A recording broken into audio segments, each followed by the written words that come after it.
Assalamualaikum warahmatullahi wabarakatuh.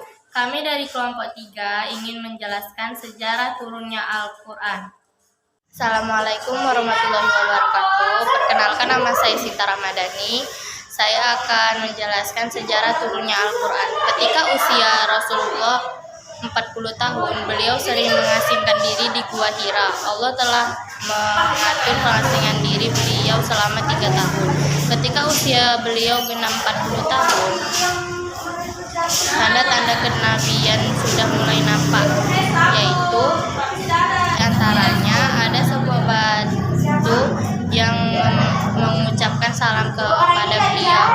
Terjadi ru'yah sadikah atau mimpi yang benar berupa fajar yang menyingsing hingga turunnya wahyu itu. Saat beliau di Gua Hira, malaikat Jibril mendatanginya lalu berkata, "Bacalah." Jawab Rasulullah. Rasulullah menjawab, "Aku tidak bisa membaca." Malaikat Jibril memeluk dan mengatakan, "Bacalah." Hal itu terulang 3 kali. Malaikat Jibril melepaskan Rasulullah dan membaca surah Al-Alaq 1-5. Setelah itu Al-Quran turun berangsur-angsur kurang lebih 23 tahun. Al-Quran pertama kali diturunkan 17 Ramadan 610 Masehi di Gua Hira sebelah utara Mekah. Al-Quran diturunkan ada 2 cara. Yang pertama, turun secara lengkap, dan yang kedua, turun secara berangsur-angsur. Turun secara lengkap yaitu di malam Lailatul Qadar, dan turun secara berangsur-angsur. Di sejarah turunnya Al-Quran ada periode, yaitu 2 periode. Yang pertama, periode Mekah. Di periode Mekah berisi tentang akidah dan tauhid. Periode ini dapat 86 surat yang diturunkan selama 12 tahun 5 bulan. Yang periode yang kedua yaitu periode Madinah yang berisi tentang muamalat, syariat, dan hukum Islam. Pada periode ini hijrahnya setelah Nabi. Terdapat 28 surat yang diturunkan selama 9 tahun 9 bulan. Saya akan menjelaskan tentang sejarah pembukuan turunnya Al-Quran. Pada masa Rasulullah, sangat ditekankan secara hafalan. Selain dengan metode hafalan Al-Quran, juga ditulis ada 2, yaitu pertama adalah Al-Jamu' fi Asy-Syudur. Pada sahabat langsung menghafal dari luar kepala. Yang kedua, Al-Jamu' fi Asy-Syuhur. Menggunakan media selain hafalan berupa tulisan, bisa di media-media seperti pelepah kurma, tulang belulang, dan kulit hewan.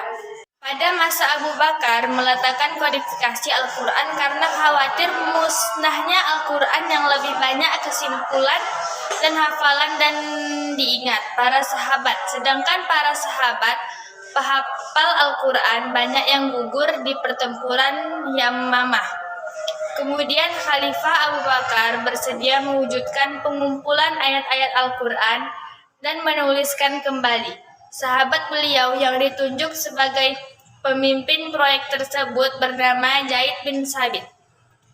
Sebelah penyebab Zaid bin Sabit ditunjuk sebagai pemimpin karena ia yang pertama penghafal Al-Quran, yang kedua sahabat terakhir Nabi Muhammad, yang ketiga orang yang cerdas dan berakhlak mulia.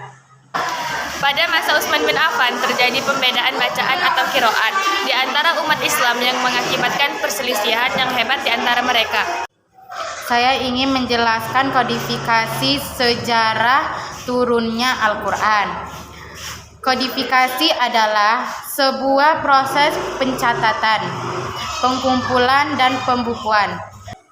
Yang pertama, pencatatan dalam konteks penghafal. Yang kedua, pembukuan dalam konteks penulisan Al-Quran secara keseluruhan. Yang ketiga, pengumpulan lewat